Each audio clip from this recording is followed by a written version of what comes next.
Hello everyone, आप लोगों का एक बार फिर से बिहार स्पेशल बैच में बहुत बहुत स्वागत है। आप लोग कैसे हैं और आप लोगों की तैयारी कैसी चल रही है, कमेंट बॉक्स में ज़रूर बताइए।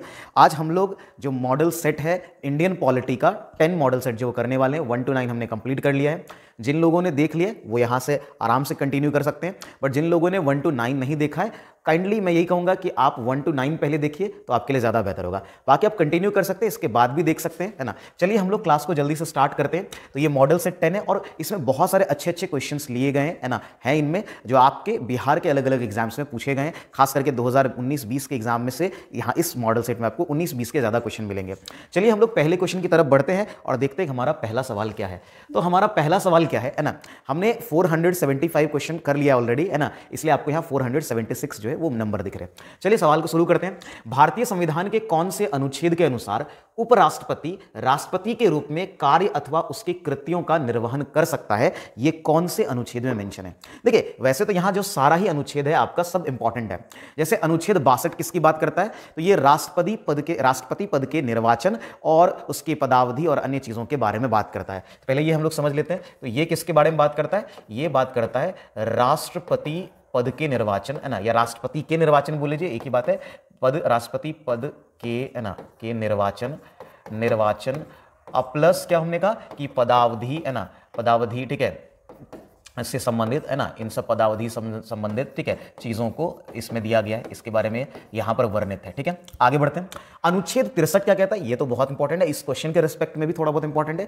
ये अनुच्छेद 63 ही कहता है कि भारत का एक उपराष्ट्रपति होगा। तो ये भारत के उपराष्ट्रपति की बात करता है। ये क्या करता है? भारत के, है ना, जो उपराष्ट्रपति हैं यानी कि वाइस प्रेसिडेंट जिसको हम लोग बोलते हैं, क्या बोलते हैं हम लोग? तो वाइस प्रेसिडेंट जिसको बोलते हैं, उनकी बात की गई है। कहां बात की गई है? तो ये की गई है अनुच्छेद 63 में। 64 में क्या कहा गया कि जो उपराष्ट्रपति है यानी वाइस प्रेसिडेंट है वो राज्यसभा का पदेन सभापति होगा। यानी इसमें क्या कहा गया? इसमें कहा गया ये कि उपराष्ट्रपति जो है, उपराष्ट्रपति, है ना, वो क्या होंगे? सॉरी, उपराष्ट्रपति जो है ना, उपराष्ट्रपति वो राज्यसभा के पदेन सभापति होंगे, है ना, वो क्या होंगे?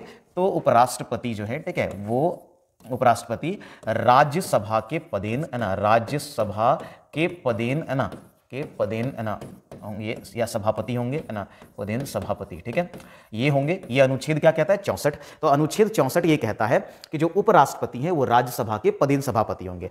बच गया अनुच्छेद 65 और यही यहां पर आंसर है। और ये क्या कहता है कि राष्ट्रपति की अनुपस्थिति में, है ना, जो उपराष्ट्रपति है वो उनके कार्यों को, है ना, या उनके कृत्यों का वो निर्वहन कर सकते हैं। ये अनुच्छेद 65 में मेंशन है। तो ये सभी अनुच्छेद आपके लिए इंपॉर्टेंट है, इसको जरूर याद रखिएगा। चलिए आगे के सवाल में बढ़ते हैं। 65 का ऊपर लिखा हुआ है कि अनुच्छेद के अनुसार क्या है कि उपराष्ट्रपति राष्ट्रपति के रूप में वो कार्य या अथवा उनके कृत्यों का निर्वहन कर सकता है। चलिए आगे बढ़ते हैं अगले सवाल की तरफ। अगला सवाल है, निम्नलिखित में से कौन सा कथन भारत के उपराष्ट्रपति चुने जाने की अर्हता के संबंध में सही नहीं है? यानी कि इनमें से कौन सा कथन जो है वो उपराष्ट्रपति के चुने जाने की जो कैटेगरी है, कंडीशंस के संबंध में सही नहीं है? वह भारत का नागरिक होना चाहिए, ये तो सही है, ये तो होना ही चाहिए। तो ये तो खैर यहां पर सही है। हमें कौन सा नहीं है वो देखना है। वह 35 वर्ष की आयु पूर्ण कर चुका, बिल्कुल ये भी कंडीशन रिक्वायर्ड है। वह लोकसभा का सदस्य निर्वाचित होने के लिए, है ना, अर्हित हो। देखो अब यहां गलत है। देखिए जो हमारा यहां पर उपराष्ट्रपति की बात की गई थी, तो उपराष्ट्रपति जो है आपको पता है कि वो राज्यसभा का पदेन सभापति होता है। जस्ट में देखा अनुच्छेद 64 कहता है उपराष्ट्रपति जो है वह लोकसभा के सदस्य निर्वाचित होने के लिए वो जरूरी नहीं है, वो है आपका राज्यसभा। ये किसके लिए? लोकसभा की जगह यहां पर होगा राज्यसभा। ठीक है, तो यही आंसर गलत है आपका। तो यहां पर ऑप्शन हमारा क्या हो जाएगा? 3 हो जाएगा कि वह लोकसभा का सदस्य निर्वाचित होने के लिए अर्हित है। नहीं, ये गलत है। वह राज्यसभा का सदस्य निर्वाचित होने के लिए अर्हित है। ठीक है, और वह कोई लाभ, ये तो होगा ही कि वह कोई लाभ का पद धारण नहीं करता, ये तो है ही। तो आंसर हो जाएगा इनमें से कौन सा नहीं? तो ये वाला आंसर होगा। ठीक है, और सही उसका राज्यसभा हो जाएगा। आगे बढ़ते हैं। कह रहे भारतीय संविधान के अनुच्छेद 123 राष्ट्रपति को शक्ति देता है। तो राष्ट्रपति को कौन सी शक्ति देता है? तो ये ऑर्डिनेंस जारी करने से संबंधित, यानी कि अध्यादेश। यानी ये बेसिकली अधिकार क्या है कि जब संसद अवकाश में रहता है ना, यानी कि पार्लियामेंट का सेशन अभी नहीं चल रहा है, संसद अवकाश में है या दोनों सदन अवकाश में है, तो ऐसी स्थिति में मान लीजिए कोई ऐसी जरूरत पड़ती है तो राष्ट्रपति क्या करेगा? वो अध्यादेश जारी करता है। ठीक है, और राष्ट्रपति का अध्यादेश जो है वो कब जारी होगा? संसद के विश्रांति काल, इसी को हम लोग अवकाश भी कहते हैं। क्या कहते हैं? अवकाश, है ना। तो उसमें जो है ये अध्यादेश जारी करने की जो, है ना, शक्ति है, ये आपका अनुच्छेद 100 बहुत इंपॉर्टेंट है। अनुच्छेद जरूर याद रखिए, आपके एग्जाम में पूछे जाने की बहुत संभावनाएं रहती है। ठीक है, चलिए तो ये हम ध्यान में रखेंगे। अच्छा, और हम लोग समझते हैं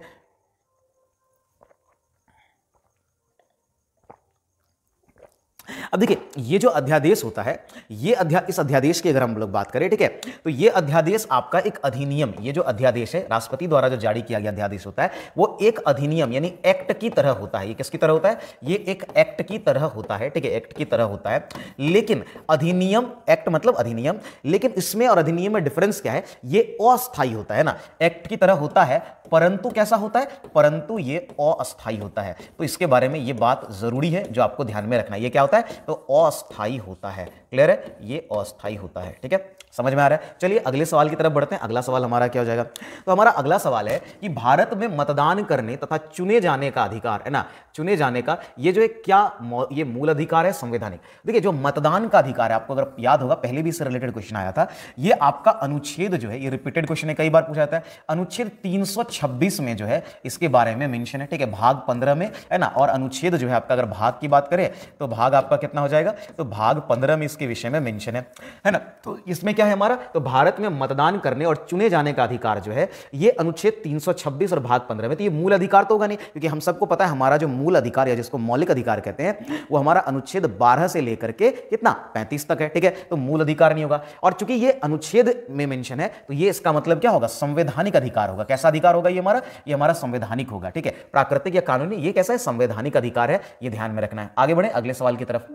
कह रहे लोकसभा के प्रोटेम स्पीकर का जो पद होता है, ठीक है, पद की शपथ कौन दिलाता है? पहले एक बात ये समझिए कि ये जो प्रोटेम स्पीकर होता है ये कब आता है और ये क्यों आता है? ठीक है, वैसे इसकी शपथ अगर बात करें तो शपथ मैं अभी बता देता हूं, ये राष्ट्रपति दिलाता है। पहले आंसर समझ लीजिए। अब समझिए कि प्रोटेम स्पीकर क्या होता है। देखिए जब कोई मान लीजिए नया लोकसभा चुना गया, लोकसभा का भी जैसे 2024 में इलेक्शन होगा, ठीक है, अगर नए लोकसभा चुने जाने के बाद पहले जो मान लीजिए लोकसभा अध्यक्ष जो भी हैं उन्होंने त्यागपत्र अगर दे दिया है, ठीक है, तो अब नए लोकसभा, अब जो चूंकि नए मेंबर्स बन रहे हैं तो उनको शपथ दिलाना या उनको बेसिकली उनको स्थापित करना, उनको शपथ दिलाना जो है, ठीक है, उन सदस्यों को शपथ दिलाना, तो वो कौन दिलाएगा? लोकसभा अध्यक्ष तो है नहीं, तो ऐसे में एक टेम्पररी लोकसभा अध्यक्ष बनाया जाता है। ठीक है, तो उसी को हम लोग प्रोटेम स्पीकर बोलते हैं। ये राज्य विधानमंडल में बनाया जाता है, यानी कि जो आपका है ना राज्य का जो विधानसभा है वहां बनाया जाता है, ये लोकसभा में भी बनाए जाते हैं। तो ये जो प्रोटेम स्पीकर होता है ये करता क्या है? तो प्रोटेम स्पीकर की राष्ट्रपति द्वारा नियुक्ति होती है, राष्ट्रपति प्रोटेम स्पीकर को शपथ दिलाता है। ये ध्यान रखिएगा, इसको जो शपथ दिलाता है प्रोटेम स्पीकर को शपथ कौन दिलाता है? चुनाव वही करता है, तो शपथ ये दिलाएगा, तो शपथ दिलवाता है राष्ट्रपति।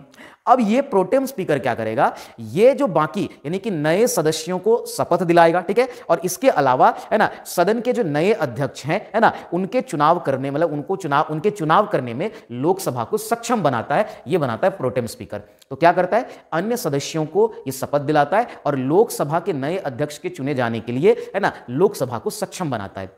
जैसे ही लोकसभा का नया अध्यक्ष चुन लिया जाएगा, ठीक है, स्पीकर चुन लिया जाएगा, प्रोटेम स्पीकर का कार्यकाल वहीं समाप्त हो जाता है। ठीक है, तो ये है आपका आंसर, ये ध्यान रखेंगे। तो लोकसभा के प्रोटेम स्पीकर पद को प्रोटेम स्पीकर शपथ कौन दिलाता है? राष्ट्रपति दिलाता है, और बाकी कहानी मैंने आपको बता दिया। ठीक है, निम्नलिखित में से कौन सा अर्ध न्यायिक निकाय नहीं है पूछ रहा है। ठीक है, यानी कि इसमें से बाकी अर्ध न्यायिक निकाय है कौन, जिसको हम लोग इंग्लिश में देखिए अर्ध न्यायिक निकाय को ही इंग्लिश में हम लोग बोलते हैं है ना क्वासी जुडिशियल। क्या बोलते हैं हम इसको क्वासी जुडिशियल बोलते हैं ना, जुडिशियल बोलते हैं। ठीक है, इसमें एक्चुअली में पहले जितने भी यहां पर दिया वो सभी था। ठीक है, इसमें से एक जो देख रहे हैं इनकम टैक्स सेटलमेंट कमीशन जो है, ये क्या हुआ? इसको 2021 में जो है इसको अर्ध मतलब ये अब नहीं है, यानी इसको समाप्त कर दिया। कहने का मतलब है कि 2021 से इसके ऑपरेशन को बंद कर दिया गया। ठीक है, यानी कि ये ऑपरेट होना बंद हो गया। ठीक है, ये क्या हो गया? 2021 से है ना ऑपरेट होना बंद हो गया। ठीक है, ऑपरेट होना, ठीक है, होना क्या हो गया? होना बंद, है ना। तो ऑपरेट होना बंद हो गया। कौन सा? आपका इनकम टैक्स सेटलमेंट कमीशन जो है वो ऑपरेट होना बंद हो गया। ये बात आप ध्यान में रखेंगे। चलिए अगले प्रश्न की तरफ बढ़ते हैं। हमारा अगला सवाल क्या हो जाएगा? अगला सवाल है निम्नलिखित में से कौन सा लेख यानी रिट सिर्फ न्यायिक और अर्ध न्यायिक निकायों। अब ये अच्छा क्वेश्चन है, हमने रिट्स के बारे में जरूर पढ़ा, ठीक है, लेकिन हमने उसमें से एक चीज ध्यान नहीं दी है, ठीक है, या फिर हमने नहीं पढ़ा है, बोलिए, ठीक है, वो है कि रिट्स, कौन सा रिट जो है उसके कुछ कंडीशंस हैं। ठीक है, नॉर्मल तो रिट का कंडीशन है कि हाँ ठीक है बंदी प्रत्यक्षीकरण है तो वो कब पास होगा या क्या होगा, लेकिन उसके अंडर भी कुछ कंडीशन होते हैं, जिसमें से एक कंडीशन से ये है कि इस तरह का जो रिट है इनमें से कौन सा रिट जो है वो सिर्फ न्यायिक और अर्ध न्यायिक निकायों के विरुद्ध जारी किया जाएगा। जिन लोगों ने पढ़ा होगा वो आंसर कर सकते हैं। ये कौन सा होगा? ये है प्रतिषेध। ठीक है, ये हमारा क्या हो जाएगा? प्रतिषेध। हमने पढ़ा है, 5 रिट के बारे में हम लोग जानते हैं, मैंने प्रीवियस भी कई सारे वीडियो में डिस्कस किया है। तो यहां पर आप ये ध्यान रखिए कि इन जो 5 रिट है उनमें से न्यायिक और अर्ध न्यायिक दोनों ही निकायों के विरुद्ध जो जारी रिट हुए वो सिर्फ और सिर्फ क्या है? प्रतिषेध, जिसको प्रोहिबिशन बोलते हैं। क्लियर है, प्रोहिबिशन है। बाकी हमने बंदी प्रत्यक्षीकरण, जिसको हिबियस कॉर्पस कहते हैं, तो बहुत इंपॉर्टेंट डेट्स है, कई बार मैंने इसको डिस्कस किया प्रीवियस वीडियोस में, ठीक है। फिर परमादेश, जिसको मेंडेमस बोलते हैं, मैं आदेश देता हूं, ठीक है ना। उसके बाद हमारा उत्प्रेषण है, ठीक है। तो ये सब हमने पढ़ा हुआ है। चलिए आगे बढ़ते हैं अगले सवाल की तरफ, ठीक है। कह रहा है भारतीय राजनीतिक व्यवस्था में कार्यपालिका किसके अधीन रहकर कार्य करती है। देखिए कार्यपालिका किसके अधीन है, विधायिका, क्योंकि विधायिका कानून बनाती है और उन्हीं कानून को लागू करने का काम, जो एग्जीक्यूट करने का काम एग्जीक्यूटिव का है, कार्यपालिका का है।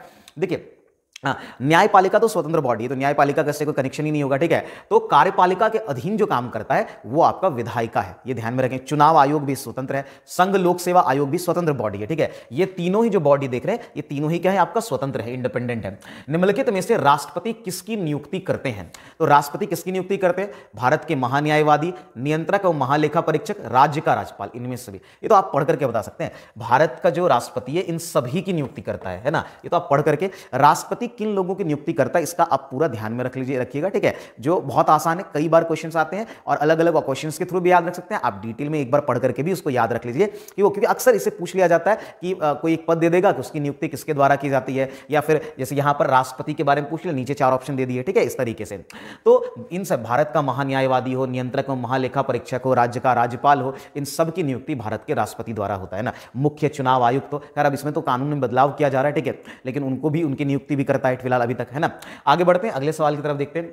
एक विधेयक जो संसद में प्रस्तुत किया जाता है कौन सी क्रिया के बाद अधिनियम बन जाता है। तो कब यह अधिनियम बनता है, लोकसभा राज्यसभा वाला कंडीशन तो है ही कि उससे पास होना होगा, पारित होना होगा, लेकिन यह कानून तब बनता है, अधिनियम तब बनता है जब यह राष्ट्रपति द्वारा सहमति प्राप्त कर लेता है। यह सामान्य की बात हो रही है, ठीक है। कुछ विधेयकों में तो पहले राष्ट्रपति की सहमति चाहिए, धन विधेयक है उसमें राष्ट्रपति की पहले सहमति चाहिए, फिर वो लोकसभा में आता है। लेकिन जो सामान्य विधेयक है उसमें यही होता है कि वो लोकसभा राज्यसभा जहां भी आया हो, वो पास होने के बाद वो राष्ट्रपति की सहमति के लिए जाता है। जब तक राष्ट्रपति सहमत नहीं होंगे तब तक ये अधिनियम नहीं बनेगा, ठीक है। तो समझ में आ रहा है, आगे बढ़ते हैं। भारतीय संविधान में कितने मौलिक कर्तव्य, कई बार ये सवाल आया, कुल 11 मौलिक कर्तव्य है ना, जिसमें से मैंने कई बार, मैं यहां नहीं लिखूंगा, मैंने कई बार बताया 10 मौलिक कर्तव्य जो है 42वें संविधान संशोधन 1976 के द्वारा जोड़ा गया आपका, है ना, जो इंदिरा गांधी के समय हुआ था, उसमें 10 मौलिक कर्तव्य जोड़े गए, वो पहली बार मौलिक कर्तव्य जोड़ा गया।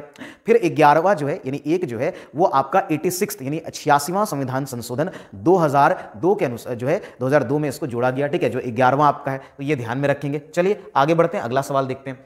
भारतीय राजनीतिक पद्धति के बारे में कौन सा सही नहीं है। धर्मनिरपेक्ष राज्य, ये तो हमारे यहाँ है ना। संसदीय पद्धति की सरकार बिल्कुल है। संघीय नीति भी हमारे यहाँ है। राष्ट्रपति पद्धति की सरकार तो हमारे यहाँ नहीं है। ये अमेरिका में, आपने अमेरिका में देखा होगा, वहां राष्ट्रपति है ना पद्धति वाली सरकार है, लेकिन हमारे यहाँ नहीं है, ठीक है। ये तो बहुत आसान है आंसर करना। आगे बढ़ते हैं। भारत का प्रजातंत्र इस तथ्य पर आधारित है, कौन से तथ्य पर, संविधान लिखित है, ठीक है, बिल्कुल हमारा संविधान लिखित है। चलिए, है ना, उसके बाद यहाँ और क्या क्या जरा देखते, कह रहे भारत का प्रजातंत्र इस तथ्य पर आधारित है कि संविधान लिखित है। अच्छा देखते हैं और क्या ऑप्शन है। यहां मौलिक अधिकार प्रदान किए गए, ये भी सही है। जनता को सरकारों को चुनने और बदलने का अधिकार है। जब हम प्रजातंत्र की बात करते हैं तो ऑब्वियसली यहां पर जो सुटेबल ऑप्शन है वो क्या है, वो ये वाली बात है। प्रजातंत्र तो तभी हुआ ना जिसको लोकतंत्र आप कह लीजिए, जो कह लीजिए, है ना, ये तब होता है, इसका ये तब स्ट्रांग है, या फिर ये इसकी बुनियाद यही है कि जनता जो है वो सरकार का चुनाव करेगी और जनता के हाथ में सरकार को हटाने का भी अधिकार है। यानी जनता को सरकार को चुनने और उसको बदलने दोनों का अधिकार है, और यही प्रजातंत्र का जो बेसिक है, ठीक है। बात समझ में आ रही, इसी प्रिंसिपल पर वो बेस्ड है। निम्नलिखित में से कौन सा भारत को धर्मनिरपेक्ष गणराज्य वर्णित करता है। ये कहां पर है, ये संविधान की प्रस्तावना, याद होगा 42वां संविधान संशोधन, अक्सर उससे क्वेश्चन बनता है, उसी में जो है प्रस्तावना में हमारे बदलाव किया गया और प्रस्तावना में वही एकमात्र संशोधन हुआ है। यह भी सवाल बनता है कई बार कि प्रस्तावना में अब तक कितने बार संशोधन किए गए, सिर्फ एक बार, 42वां संविधान संशोधन 1976, कई बार चर्चा में आ चुका है, लगभग हर सेट में इससे क्वेश्चन आए होंगे, ठीक है। तो उस और प्रस्तावना में जो आपको याद होगा 3 शब्द जोड़े, मैंने कई बार बता दिया है ना, और कौन कौन से हैं, है ना, जो आपका समाजवादी यानी सोशलिस्ट हो गया, धर्मनिरपेक्ष यानी कि सेकुलर हो गया, और अखंडता, इन 3 शब्दों को जो है इंटीग्रिटी जिसको हम लोग बोलते हैं उसको जोड़ा गया, ठीक है। चलिए आगे बढ़ते हैं। भारतीय राजनीति व्यवस्था में निम्न में से कौन सर्वोच्च है। तो कौन सर्वोच्च है, ऑब्वियसली यहां पर सर्वोच्च कौन है, संविधान। सर्वोच्च न्यायालय भी सर्वोच्च नहीं है, वो भी संविधान के ही, है ना, कहिए कि उसके ही अंडर एक तरह से है ना, उसी के अंतर्गत ये कार्य करता है। तो सबसे ऊपर हमारे देश में क्या है, संविधान। संविधान ही बाकी सब चीजों का आधार है, हमारे अधिकारों का, कानूनों का, हर चीज का अधिकार संविधान है, ठीक है। चलिए भारतीय संविधान कब लागू हुआ? अब इससे आसान क्वेश्चन तो क्या ही होगा, 26 जनवरी 1950, सब जानते हैं। बन करके कब तैयार हुआ था? वो यहाँ 26 नवंबर को आपको पता है तैयार हो गया था, ठीक है, वो इसमें नहीं है। चलिए, भारतीय संविधान सभा के प्रारूप समिति, ये भी कई बार क्वेश्चन आया, प्रारूप समिति जिसने है ना मेनली कॉन्स्टिट्यूशन हमें को बनाया, खास करके मौलिक अधिकारों सबकी चर्चा की, ठीक है। तो वो प्रारूप समिति भीमराव अंबेडकर का है। उसके अलावा आपको पता है कि इसमें 7 सदस्य थे, ठीक है। बाकी सबके नाम भी कई बार मेंशन कर दिया, मैंने लिखा भी दिया था, है ना, तो आप उसको ध्यान में रखेंगे। चलिए आगे बढ़ते हैं।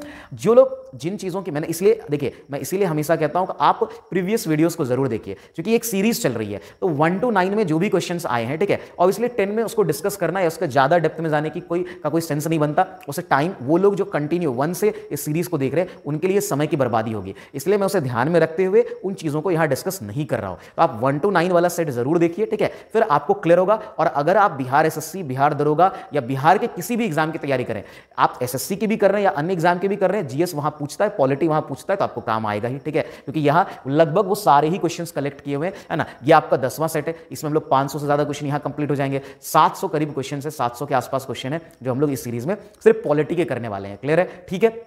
चलिए, तो आपने जिन लोगों ने नहीं देखा अब जरूर उसको देखिएगा। राज्यपाल किसके प्रति उत्तरदायी होता है? तो राष्ट्रपति के द्वारा। आपको पता है कि राज्यपाल जो है वो राष्ट्रपति द्वारा नियुक्त होता है, राष्ट्रपति के प्रसाद पर्यंत वो रहता है, ठीक है, और राष्ट्रपति को ही के प्रति वो उत्तरदायी भी होता है, ठीक है। सूचना के अधिकार अधिनियम के संबंध में कौन सा कथन सही है? यह एक राजनीतिक अधिकार है? बिल्कुल नहीं। यह एक संवैधानिक अधिकार है, यह एक विधिक अधिकार है, या फिर यह एक सामाजिक अधिकार है? तो सूचना का अधिकार जो है वो आखिर इनमें से किस तरह का अधिकार जो है वो है, बताइए, है ना।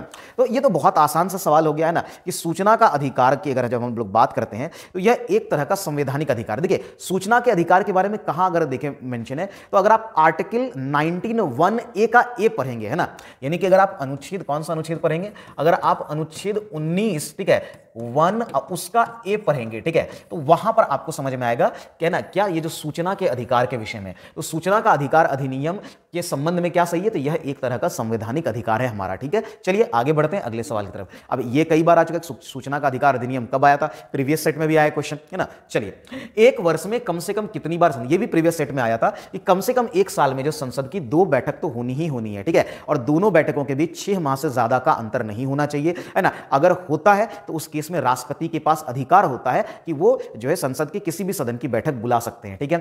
चलिए आगे बढ़ते हैं। राष्ट्रपति द्वारा राज्यसभा में कितने सदस्य मनोनीत किए? ये तो आप लोग बताएंगे कमेंट में कि कितने सदस्यों का मनोनयन किया जाता है, कई बार आ चुका है। यदि किसी राज्य की विधानसभा का अध्यक्ष जो है वो पद त्यागना चाहे तो उसे अपना पद त्याग पत्र देना चाहिए। किसको? यानी मतलब ये है कि कोई भी राज्य का विधानसभा है और उसके अध्यक्ष जो है ना, वो अगर अपना पद त्याग देना चाहते हैं तो वो अपना ये पद का त्याग जो है वो किसको देंगे, ठीक है, ये बताइए। चलिए देखिए, पहले ये समझिए कि जो राज्य विधानसभा है, ठीक है, उनके, है ना, राज्य विधानसभा के पद के बारे में जो है कहां पर मेंशन किया गया है? राज्य विधानसभा के अध्यक्ष या उपाध्यक्ष के पद के बारे में जो मेंशन किया गया है वो आपका मेंशन किया गया है अनुच्छेद आपका 179, है ना। ये राज्य विधानसभा में जो अध्यक्ष और उपाध्यक्ष हैं उनके विषय में मेंशन किया गया है ना, अध्यक्ष प्लस उपाध्यक्ष।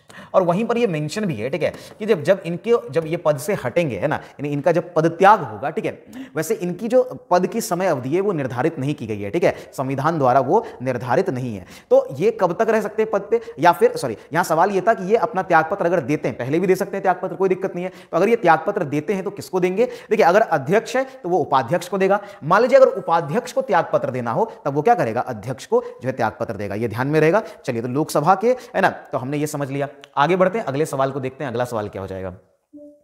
तो हमारा अगला सवाल जरा देखिए कि अगला सवाल हमारा क्या है, ठीक है। तो अगला सवाल है, हमारे संविधान के अनुसार राज्यसभा का कार्यकाल जो है वो क्या है?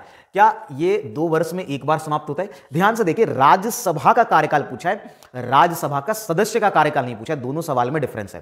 देखिए, राज्यसभा का कोई कार्यकाल का है ही नहीं, समय सीमा ही नहीं है, ठीक है। इसके समाप्त होने का विषय नहीं, आपको पता है ये एक अस्थायी सदन है, इसके समाप्त होने की कोई समय सीमा नहीं है। हाँ, राज्यसभा का सदस्य का अगर कार्यकाल पूछता तब ये 6 वर्ष होता, है ना। तो यहां ध्यान रखेंगे, बहुत लोग 6 वर्ष मार करके आ जाते हैं, गलती से सवाल नहीं पढ़ते। यहां राज्यसभा का कार्यकाल पूछा गया, उसके सदस्य का नहीं। ठीक है, आगे बढ़े, अगले सवाल की तरफ बढ़ते हैं। हमारा अगला सवाल क्या, जरा देखिए। तो हमारा अगला सवाल है कि प्रोटेम स्पीकर का कर्तव्य होता है, अभी जस्ट ने प्रोटेम स्पीकर के बारे में पढ़ा था। देखते हैं, स्पीकर की अनुपस्थिति में सदन की कार्यवाही का संचालन प्रोटेम स्पीकर करता है। बिल्कुल नहीं, ये तो उसका कर्तव्य है ही नहीं। ठीक है, प्रोटेम स्पीकर का पद तो जब स्पीकर, आपको अपने बताया था, जैसे स्पीकर चुना जाएगा, प्रोटेम स्पीकर का पद जो है वो क्या हो जाएगा, खत्म हो जाएगा। ठीक है, अच्छा, सदस्यों को शपथ दिलाना, देखिए सदस्यों को शपथ दिलाना इनका काम है, लेकिन ये उस समय की बात है। ठीक है, स्थानापन्न रूप से स्पीकर का कार्य करना जब स्पीकर के चुनाव की समाप्ति, बिल्कुल जब लोकसभा का, हमने कहा था आपको कि इलेक्शन होता है, ठीक है, तो उस समय लोकसभा के सदस्यों से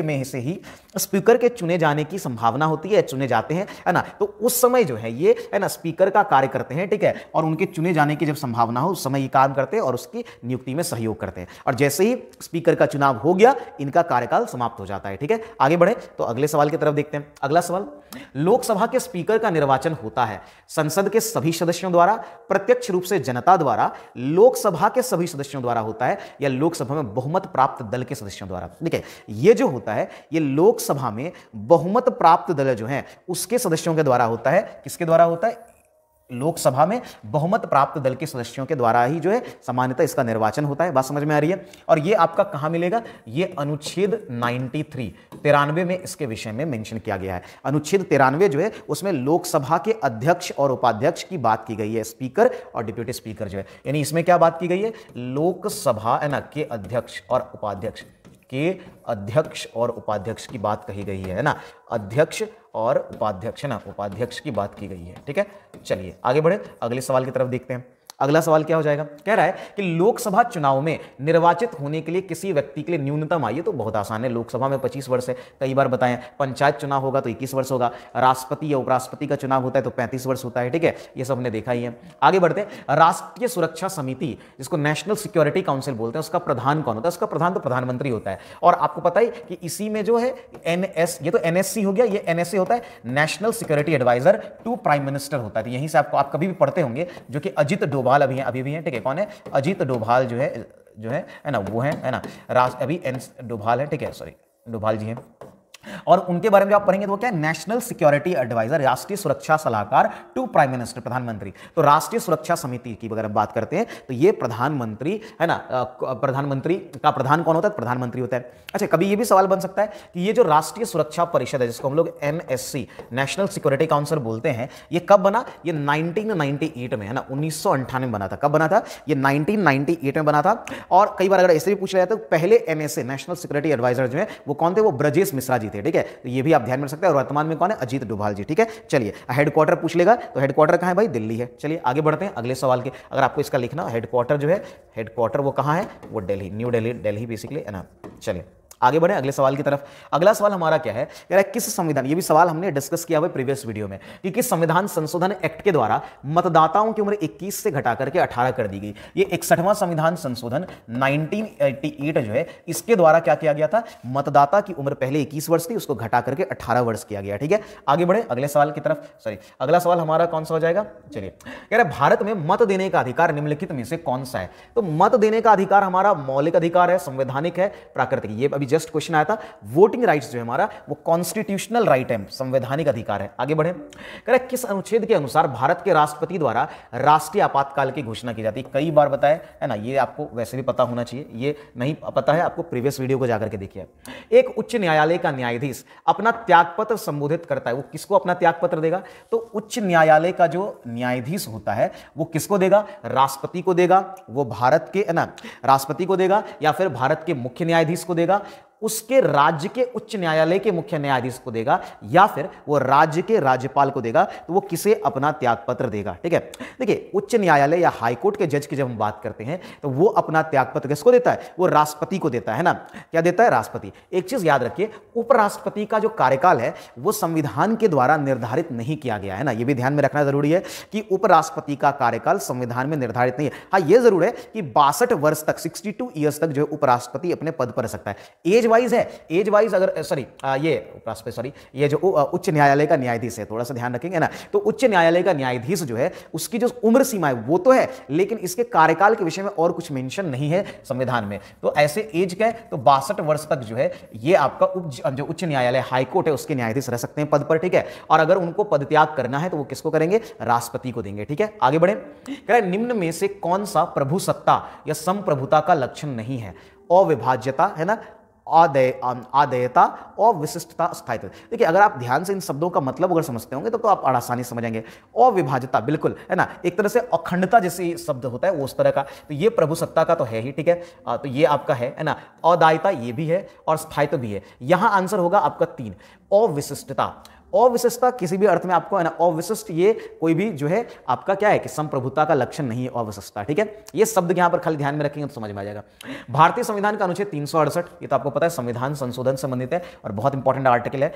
चलिए आगे बढ़ते हैं, वो मैंने ऑलरेडी बहुत डिस्कस किया उस पर, ठीक है। निम्न में से कौन सा भारतीय संविधान की विशेषता नहीं है, तो लिखित संविधान और संविधान की सर्वोच्चता, ये तो भाई सही है, ये तो विशेषता है। मौलिक अधिकार हमारी व्यवस्था है, प्रतिबद्ध न्यायपालिका नहीं है ना, हमारी न्यायपालिका प्रतिबद्ध नहीं है, स्वतंत्र न्यायपालिका है, बात समझ में आ रही है। तो प्रतिबद्ध का मतलब जो स्वतंत्र ना हो, ठीक है, और हमारा स्वतंत्र न्यायपालिका है, तो यही गलत हो गया। नीति निर्देशक सिद्धांत ये तो सही है हमारा। आगे बढ़े, भारत का अनुच्छेद 56 किससे रिलेटेड है। अब देखिए अनुच्छेद 52 से है ना 62 तक लगभग सारा ही इंपॉर्टेंट है, ठीक है। उसके बाद भी हमने 63, 64, 65 वो भी इंपॉर्टेंट देखा है ना। तो आप एक तरह से कहिए कि 52 के बाद बहुत सारे अनुच्छेद इंपॉर्टेंट हो जाते हैं। 52 क्यों इंपॉर्टेंट हो जाता है आपको पता है, वो राष्ट्रपति के कारण हो जाता है। और यहां पूछा है कि 56 किससे संबंधित है, तो वो राष्ट्रपति के कार्यकाल से संबंधित है। वो किससे संबंधित है, राष्ट्रपति के कार्यकाल से संबंधित है अनुच्छेद 56, ये आप ध्यान में रखेंगे, ठीक है। बात समझ में आ रही, यानी उनकी पद अवधि जिसको बोलते हैं उससे संबंधित है। चलिए आगे बढ़ते, बाकी आप 52 से लेकर 65 तो वो लगभग सारा ही उसमें याद कर लीजिए, वो इंपॉर्टेंट है ना।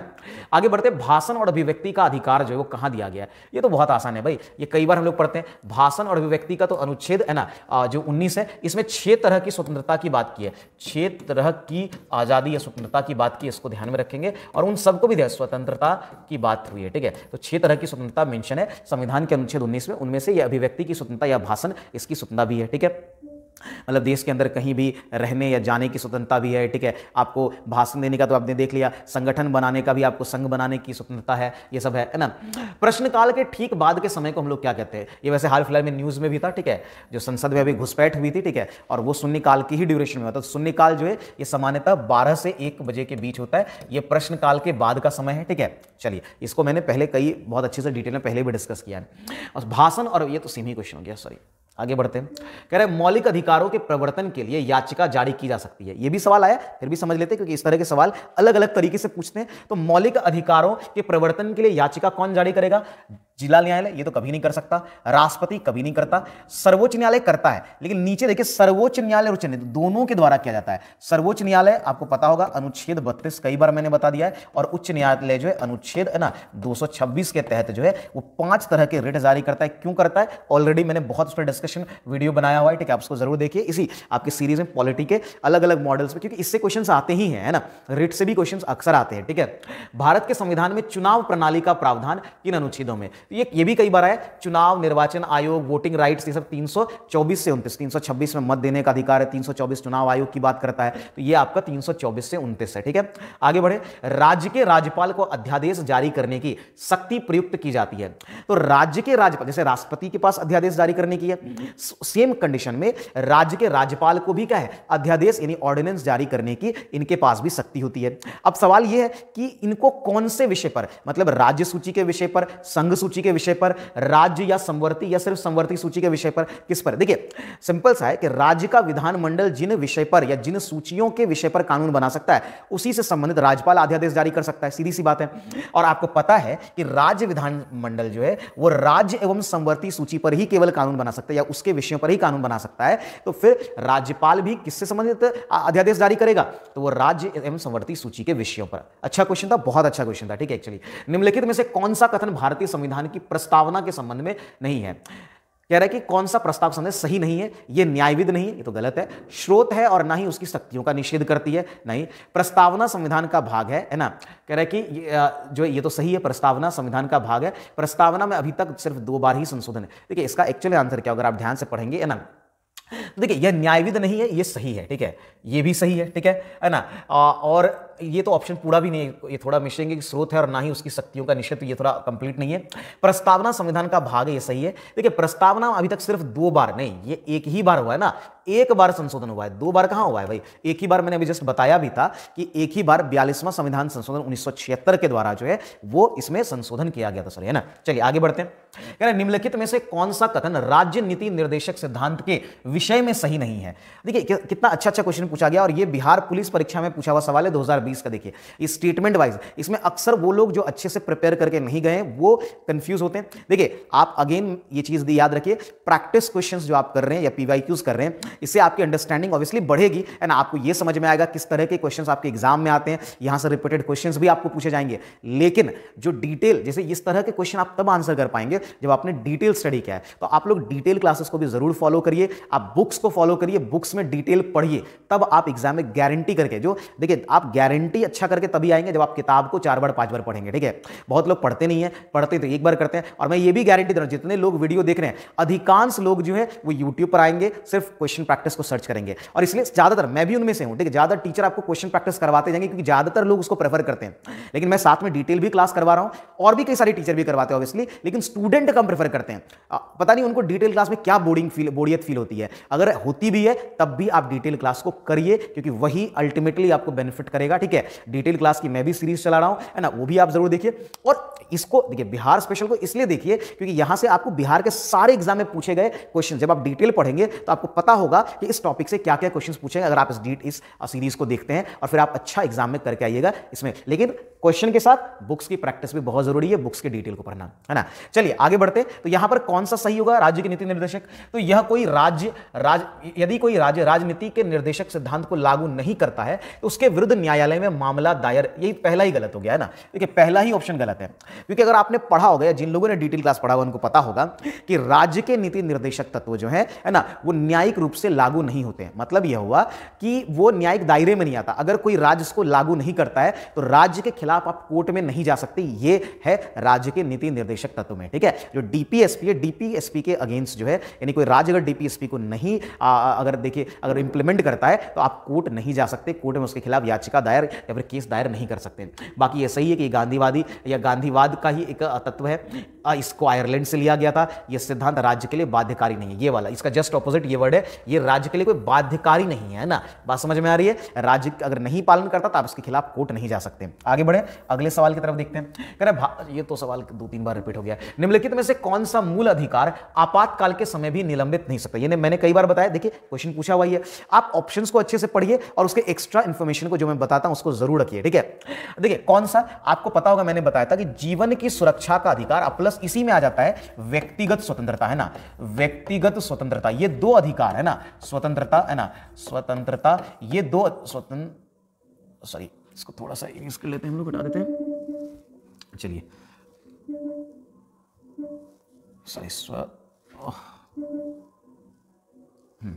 स्वतंत्र, देखिए स्वतंत्रता, ठीक है, बात समझ में आ रही है। तो व्यक्तिगत स्वतंत्रता ने क्या देखा कि जीवन की सुरक्षा का अधिकार और व्यक्तिगत स्वतंत्रता ये निलंबित नहीं होता, और ये अनुच्छेद कहां पर है, अनुच्छेद 20 और 21 से संबंधित है, ठीक है। तो 20-21 ये ध्यान में रखेंगे, ये दोनों अनुच्छेद निलंबित नहीं होते। बाकी सभी, यानी प्रीवियस वीडियो में जो आपका सेट 9 है उसमें भी इसके बारे में मैंने अच्छे से डिस्कस किया, आप जरूर उसको वहां पर नोट करिएगा, जाके देखिए, ठीक है। चलिए बाकी मैंने ऑलरेडी डिटेल बढ़ा कौन सा अनुच्छेद के तहत ये निलंबित होता है और क्या क्या चीजें इसमें है, सारी ही चीजें, ठीक है। चलिए आगे बढ़ते हैं। राज्यसभा के सेवानिवृत्त होने वाले सदस्यों के संबंध में कौन सा कथन सही है, उनका पुनः मनोनयन नहीं हो सकता, नहीं, ये गलत है, ठीक है। चलिए वे मात्र 2 ही बार, नहीं, ये भी गलत है, 2 ही बार नहीं, वे पुनर्निर्वाचित नहीं हो सकते, गलत है। आंसर क्या हो जाएगा, वो जितनी, मतलब उनका कितनी भी बार पुनः मनोनयन हो सकता है, ये सही है, ठीक है। आगे बढ़ते हैं। केंद्र सूची के विषयों के संदर्भ में सर्वोच्च न्यायालय के क्षेत्राधिकार एवं शक्तियों को कौन विस्तृत कर सकता है। मतलब ये कह रहा है क्या कि केंद्र सूची के जो विषय उसके संबंध में जो सुप्रीम कोर्ट है ना, सुप्रीम कोर्ट है, उसके कह रहा है कि अधिकारों को विस्तृत कर सकता है, तो वो कौन कर सकता है। देखिए ये काम ऑब्वियसली संसद का है। किसका काम है, ये काम जो है आपका वो संसद का है। और कौन सा अनुच्छेद इंपॉर्टेंट है, ये ध्यान रखिए। अनुच्छेद एक है आपका, है ना, अनुच्छेद 138, ठीक है। उसमें जो है ये मेंशन किया गया है कि जो हमारा सर्वोच्च न्यायालय यानी कि सुप्रीम कोर्ट है, उनके शक्तियों के विस्तार के विषय में मेंशन किया गया। और ये कौन कर सकता है, ये कर सकता है संसद, ठीक है। ये कौन कर सकता है, पार्लियामेंट। आगे बढ़े, अगले सवाल की तरफ बढ़ते हैं। कह रहे भारतीय संविधान के निम्न में से कौन से अनुच्छेद के अंतर्गत तहत नागरिक अपने मौलिक अधिकारों की रक्षा के लिए उच्च न्यायालय, ये तो अभी डिस्कस भी हुआ था कि अनुच्छेद 226 के तहत जो है ना, आप अपने मौलिक अधिकारों को सुरक्षित करने के लिए है ना, आप कहां जा सकते हैं, हाई कोर्ट, और अनुच्छेद 32 के तहत आप सुप्रीम कोर्ट जा सकते हैं, तो वहां याचिका दायर कर सकते हैं, अनुच्छेद 226 है। आगे बढ़ते हैं, निम्नलिखित में से किस न्यायाधीश को जनहित याचिका, जिसको हम लोग PIL बोलते हैं, पब्लिक इंटरेस्ट लिटिगेशन जो होता है, उसका प्रवर्तक माना जाता है? ये जस्टिस PN भगवती है। ये 1985 के समय ये हमारे 17th है ना चीफ जस्टिस CJI थे, चीफ जस्टिस ऑफ इंडिया थे। वर्तमान में चीफ जस्टिस ऑफ इंडिया कौन है ना, और है ना वो कितने नंबर के, ये आप लोग कमेंट में बताइए, ठीक है। तो जो है जस्टिस PN भगवती जो है ना, वो 17th CJI थे, 1985 में वो बने थे, ठीक है, 1985 के समय थे, 1985 में, ठीक है, बने थे। और उन्होंने है ना, उन्होंने ये जो PIL है, पब्लिक इंटरेस्ट लिटिगेशन जो है, उन्हीं को इसका प्रवर्तक माना जाता है, ठीक है। चलिए आगे बढ़े। कौन सा भारत के राष्ट्रपति की क्षमादान की शक्ति का सिद्धांत नहीं है? देखिए, राष्ट्रपति का ये जो क्षमादान का जो विषय है ना, ये आपको मिल जाएगा अनुच्छेद 72 में, अनुच्छेद 72 में इसके विषय में, है ना। कह रहा है इस शक्ति का प्रयोग राष्ट्रपति द्वारा केंद्रीय मंत्रिमंडल की सलाह पर किया जाता है। ये सही है, और ये अनुच्छेद कहां मिलेगा, इसके बारे में मिलता है अनुच्छेद 74, है ना, मंत्रिमंडल वाला पार्ट है ना, अनुच्छेद 74 वहां पर है। राष्ट्रपति पुनः प्रमाणों का परीक्षण कर सकता है।